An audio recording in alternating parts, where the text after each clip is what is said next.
আমি কেন বলছি একটু ব্যাখ্যা করে দিই। তারাশঙ্কর বন্দ্যোপাধ্যায়কে যামিনী রায় বলেছিলেন যে যেমন সব সাধনা করতে গেলে শ্মশানে যেতে হয়, তেমনি সাহিত্য সাধনা করতে গেলে কলকাতায় আসতে হয়। তো আমারও তখন মনে হতো প্রথম জীবনে যে যে নাটকে আমি তৈরি করি না কেন আমাকে কলকাতায় নিয়ে যেতে হবে। কিন্তু আজকে এই অনুভব আর আমার মনে হয় না।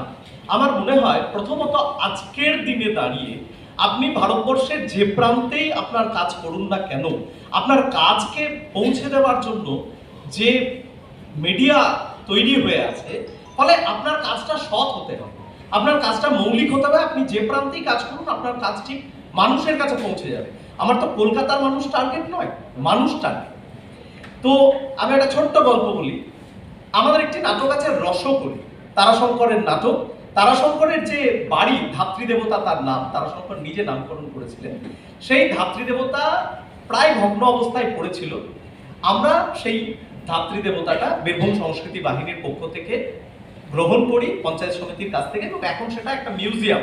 আপনি 10টা টাকা দিয়ে টিকিট কেটে তারাশঙ্করের ব্যবহৃত জিনিসপত্র দেখতে পাবেন। ওটাকে আমরা আমাদের মতো করে একটা নাট্য দল যথেষ্ট গুছিয়ে রাখার চেষ্টা করছি, এবং সেইখানে ওই বাড়িটাকে, ওই স্পেসটাকে কেন্দ্র করে আমরা রসকলিটা করি, একদম গ্রামীণ পরিবেশ। তো একবার একজন সাংবাদিক বন্ধু তিনি আমাকে প্রশ্ন করলেন যে ধরুন কলকাতার একাডেমি বা রবীন্দ্র সদনে আপনাকে রসকলি দেখার জন্য, পড়ার জন্য আমন্ত্রণ জানাবে, তো আপনি কি করবেন? আমার পড়া সম্ভব নয়, কারণ আমার নাটকটা তো গ্রামীণ একটা পরিবেশে আমি তৈরি করেছি। এখানে বাড়ি হবে, ওখানে গাছ হবে, ওখানে পুকুর হবে, এইভাবেই আমি করেছি। তা বললো তাহলে কলকাতার মানুষ আপনার নাটক দেখতে পাবে না তো? তো এই ক্ষেত্রে মার্জনা করবেন, আমি আমার ভাবনাটুকু আমি তাকে বলেছিলাম। আমি একটি খুব সেই সময়ের বাংলা নাটকের খুব গুরুত্বপূর্ণ একটি নাটক, খুব জনপ্রিয় একটি নাটক আমি লাভপুরে আনার চেষ্টা করেছি। সংশ্লিষ্ট নির্দেশক, তিনি খুব বিখ্যাত মানুষ, কিন্তু স্নেহও ছিল আমার প্রতি। আমি তাকে বলেছিলাম যে লাভপুরে এই নাটকটা হয় না। তো তিনি বলেছিলেন লাভপুরে হবে না রে, লাভপুরের যা পরিকাঠামো সেখানে এই নাটক হয়। রণজিৎ বাবু একটা যাত্রা বিমানের কথা বলছিলেন, আমার না খুব লেগেছে। তো আমি তখন ওই সাংবাদিক বন্ধুকে বলেছিলাম যে ওই নাটকের নামটা আমি বলছি না, তাকে আমি বলে দিয়েছিলাম ওই নাটকটা দেখতে গেলে আমাদের মতো গ্রামের মানুষকে কলকাতা ছুটে যেতে হয়।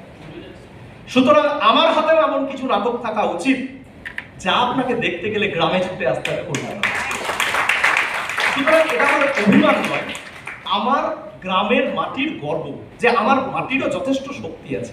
ওখানে দাঁড়িয়ে কাজ করলেও কাজটা যদি সৎ হয়, কাজের প্রতি যদি বিশ্বাস থাকে এবং কাজটা যদি মৌলিক হয়, তাহলে ওখানকার মাটির থেকেও অনেক কিছু পাওয়া যায়।